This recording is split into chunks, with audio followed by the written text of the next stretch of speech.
Cela va parler de l'agentique RAG avec les flux de travail de Llama Index, l'aperçu général de l'agenda et je vais expliquer ce qu'est l'agentique RAG, pourquoi il est nécessaire et certaines des techniques courantes que les gens ont utilisées pour l'implémenter.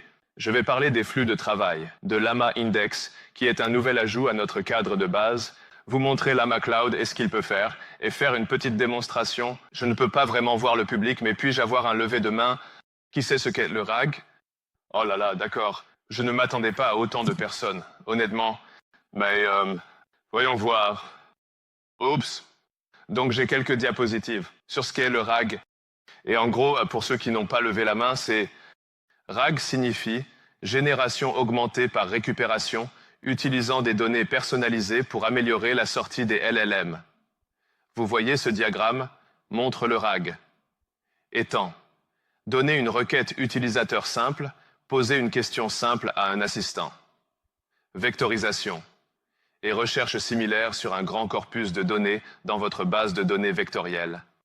Et cette recherche similaire renverra des morceaux contextuels pertinents que vous pourrez intégrer dans votre prompt LLM. Et ensuite, le grand modèle de langage, avec toute sa puissance, va renvoyer, espérons-le, une réponse très précise. Cependant, comme certains d'entre vous le savent peut-être, qui ont mis en œuvre des systèmes RAG, il y a de graves limitations. Surtout lorsqu'il s'agit de mettre ces systèmes en production. Bien que le RAG simple ait réduit les hallucinations, il ne les a pas complètement éliminées. Surtout, lorsqu'il y a une variété différente de sources de données, différents types de documents, des requêtes très complexes. C'est naïf, le RAG a tendance à être insuffisant pour les affaires, des économies de temps limitées, ainsi qu'une amélioration limitée de la prise de décision. Donc, ce n'est pas un bon chatbot. Oui donc, réalisé au cours des dernières années, les cas d'utilisation complexes nécessitent beaucoup plus de données et un raisonnement beaucoup plus avancé. Les données proviennent de sources et ce n'est pas une récup unique pour tous les contextes. Vous devez obtenir de plusieurs sources. Vous devez vérifier la validité des données. Et oui, ce sont quelques limitations courantes. J'en fais face. Alors, comment allons-nous au-delà de cette simple pile de RAG? Voici le RAG agentique. Comme beaucoup d'entre vous le savent peut-être, le monde devient de plus en plus agentique. Oui, comme Xi en parlait, les agents vont être une pièce maîtresse de nombreuses applications Gen AI. Donc, le RAG agentique combine simplement des agents d'IA avec une variété de techniques de RAG pour améliorer le raisonnement final. Et le résultat, donc, alors que nous voyons des entrées plus complexes, questions complexes, nous pouvons utiliser les capacités de raisonnement des LLM pour améliorer la couche de requête. Donc, questions courantes que les gens rencontrent sont la synthèse, la recherche, les questions multipartites. Et RAG naïfs sont incapables de les gérer. Et nous voulons aussi générer des formes de résultats plus sophistiquées. Deux situations sont les rapports et les formulaires. Disons que je veux faire un rapport financier sur plusieurs industries à partir d'une seule demande. Comment vais-je rassembler tous les différents types d'informations et générer un rapport complet à la fin? Donc, nous avons vu qu'il y a quelques techniques courantes que les gens peuvent mettre en œuvre pour créer un système AJAG à RAG. Il y a le routage des requêtes, la décomposition des requêtes, la requête de données structurées, Craig et ID. J'aborderai quelques-uns plus fondamentaux pour le RAG agentique. Donc, le premier étant le routage des requêtes, et le principe est assez simple. Vous utilisez un LLM pour acheminer une requête d'entrée donnée vers une variété de différents outils de sous-requêtes. Oui, ce diagramme, un simple exemple de routage de requête pourrait être un appel LLM. Il peut interroger une base de données vectorielle ou consulter votre historique de chat ou votre mémoire existante. Et nous pouvons continuer à développer cette idée. Avec la décomposition des requêtes, donner une question multipartite, par exemple, le LLM peut la décomposer en deux questions plus simples. Par exemple, quel est le chiffre d'affaires et le nombre d'employés d'Uber? Le LLM, chiffre d'affaires et employés d'Uber, et le transmettre à différents appels de fonction par la suite. Et oui, j'ai listé quelques autres exemples, des exemples plus complexes. Une autre chose très courante est la requête de données structurées. Donc, le RAG naïf a tendance à... L'implication courante du RAG naïf est je vais vectoriser des données non structurées et les fourrer dans une base de données. Vos données sont dans des bases de données SQL, des fichiers CSV ou des fichiers XML. Vous avez besoin de comment récupérer ces données. Donc, Certains connaissent le texte SQL. C'est une imitation courante et spécifique de cela. Alors, comment construit-on un racisme agentique? C'est la partie amusante. Les amis, nous avons récemment ajouté à notre cadre principal les Workflow Llama Index. C'est un cadre d'événements pour l'asynchrone, pour construire des agents IA. Il ne vient vraiment qu'avec quelques éléments de base, comme ces 4 primitives. Nous avons des étapes qui ne sont que des fonctions Python. À la fin de la journée, nous avons des événements qui aident à orchestrer l'ensemble de votre agent ou de votre workflow. Nous avons des outils qui peuvent être des outils de requête, des outils de récupération ou même simplement des outils de fonctions provenant d'autres agents et un contexte qui est un autre concept lié à la mémoire. Un des avantages intéressants des Workflow Llama Index, c'est qu'ils ont été conçus en pensant à la mise en production. Nous avons aussi une autre chose appelée Llama Deploy qui vous aide à avoir un plan de contrôle pour orchestrer différents agents ensemble ou un seul workflow et aider à orchestrer l'ensemble de manière dockerisée. Il a aussi des intégrations avec des outils d'observabilité comme Aris Phoenix. Vous savez, un grand merci aux hôtes de cet événement. Et les workflows sont gérés. Mais oui, donc maintenant, nous avons l'agent. Comment rassembler toutes les données? Donc, pour avoir un système RAG fonctionnel et très puissant, cela nécessite une énorme quantité de données. Et nous avons aussi une solution pour ça. Une des choses sur lesquelles l'équipe travaille très dur, c'est Llama Cloud. Et l'objectif de Llama Cloud est de s'occuper de toutes les parties difficiles du RAC. Un des principaux avantages est l'ingestion de données à grande échelle. Donc, beaucoup de nos clients ont d'énormes sauts S3 ou des tonnes de fichiers qu'ils souhaitent ingérer. Llama Cloud s'en occupe. Nous avons une poignée d'intégrations différentes dans la liste des sources de données. Vous pouvez choisir tout fournisseur d'embedding, OpenAI, Azure, et nous avons aussi un support pour une variété de destinations de données. Alors, dans quel type de base de données vectorielles voulez-vous que vos données aillent? Le module intégré avec Llama Cloud et Llama Parse. Il y a beaucoup de différents outils d'extraction de données là-bas. Je suppose, des outils d'extraction de données là-bas, mais je pense que Llama Parse est le meilleur.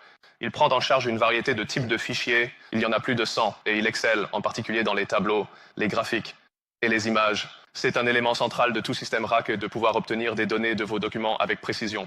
Et oui, nous savons aussi que le RAG n'est pas une boîte noire, extraire des données de vos documents. Et oui, nous savons aussi que le RAG n'est pas une boîte noire. Donc, nous offrons une personnalisation complète dans votre système de récupération. Donc, une variété de stratégies de découpage, hyper-recherche, reclassement, indexation multimodale, et ainsi de suite. Ouais, donc nous avons mis ces 2 éléments ensemble, et nous obtenons Agentic RAG. Génial. Et ouais, j'ai une petite démo pour vous tous. Alors, comment est-ce que je lance ça?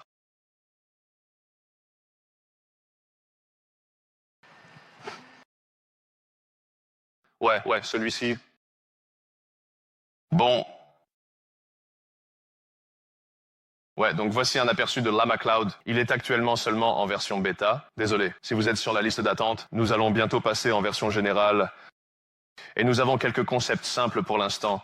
Nous avons une page de parsing qui est un bac à sable à utiliser, Llama Parse. Vous pouvez passer n'importe quel type de données complexes et lui donner des instructions et une configuration.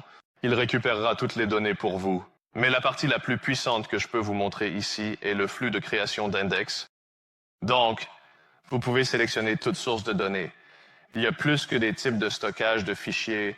Vous pouvez importer des choses depuis Confluence, Google Drive et plus encore. Vous pouvez choisir quelques destinations de données. Vous pouvez choisir tout fournisseur de modèles d'embedding. Une chose que nous avons récemment lancée est l'indexation multimodale. De nombreux documents contiennent des images sur lesquelles ils souhaitent effectuer des recherches. Et vous pouvez faire cela très facilement dans Llama Cloud. Et évidemment, les paramètres de parsing et vous pouvez définir vos propres paramètres de découpage ici. Donc, vous avez une personnalisation totale sur la façon dont vos données sont traitées et ingérées avec Llama Cloud. Laissez-moi revenir ici. Alors, voici un exemple d'un index que j'ai déjà créé. Cela inclut quelques sources de données. Pour améliorer la récupération, vous pouvez attacher des métadonnées à vos documents. C'est très courant à faire. Nous avons vu beaucoup de gens en profiter. Vous pouvez aussi discuter avec dès la sortie de la boîte. Ouais, sympa. Donc, nous pouvons prendre cela. Et ces index, vous pouvez interroger dessus, comme s'ils étaient une API. Ici, vous pouvez simplement utiliser cette bibliothèque telle qu'elle est proposée par un cadre et un certain type d'outils de moteur de requête dans vos flux de travail. Et ouais, donc j'ai un carnet préparé pour vous. Je vais devoir passer à nouveau par ces étapes. D'accord, mais le but du carnet est de vous montrer comment mettre en œuvre un flux de travail très simple. Et j'ai choisi de montrer un exemple de SQL Texas et juste montrer à quel point c'est facile à mettre en œuvre avec ce produit. Oh ouais, un petit coucou à Harris encore. Donc, la première chose que vous voulez faire, c'est de créer vos récupérateurs. Et ceux-ci sont d'autres paquets dans notre cadre à la Mindex. Donc, pour cet exemple, nous avons un récupérateur de base de données SQL. Donc, nous initialisons notre base de données SQL. Nous la chargeons avec quelques données d'exemple. Passez dans un moteur de requête. Faites la même chose pour l'index Llama Cloud. Et ensuite, nous pouvons créer nos outils. Donc, ouais, je pense que les gens savent ce que sont les outils. Et cette description ici est utilisée comme un sélecteur par le LLM pour comprendre où diriger une requête donnée. Et la prochaine chose que nous faisons, c'est de créer notre flux de travail réel. C'est un exemple très, je suppose, basique, mais j'espère que l'idée est comprise. Nous pouvons créer ces événements qui peuvent être dirigés entre différentes étapes. Les événements ne sont que des modèles identiques. Donc vous pouvez y attacher différentes données si vous voulez d'autres événements en aval.